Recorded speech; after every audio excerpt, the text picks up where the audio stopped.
ദൈവനാമത്തിന് മഹത്വമുണ്ടാകട്ടെ.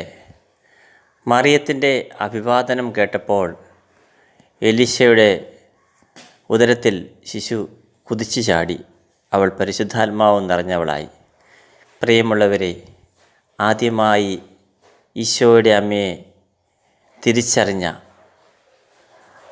ആൾ എലിസമ്മയുടെ ഉദരത്തിലുണ്ടായിരുന്ന ആ ശിശുവായിരുന്നു. അതുപോലെ നമ്മുടെ ജീവിതത്തിലും ദൈവത്തിൻ്റെ സാമീപ്യം തിരിച്ചറിയാൻ ഉദരത്തിലുള്ള കുഞ്ഞുങ്ങൾക്കും സാധിക്കും.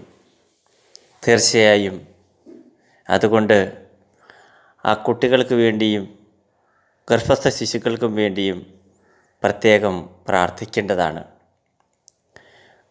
നമുക്കും പരിശുദ്ധ അമ്മയുടെ മാധ്യസ്ഥം യാചിച്ച് പ്രാർത്ഥിക്കാം. പരിശുദ്ധ അമ്മ നമ്മുടെ കുടുംബങ്ങളിലേക്ക് വന്നാൽ നാം എല്ലാവരും പരിശുദ്ധാത്മാവിനാൽ നിറയപ്പെട്ടവരാവും. ദൈവം നിങ്ങളെല്ലാവരെയും സമൃദ്ധമായി അനുഗ്രഹിക്കട്ടെ.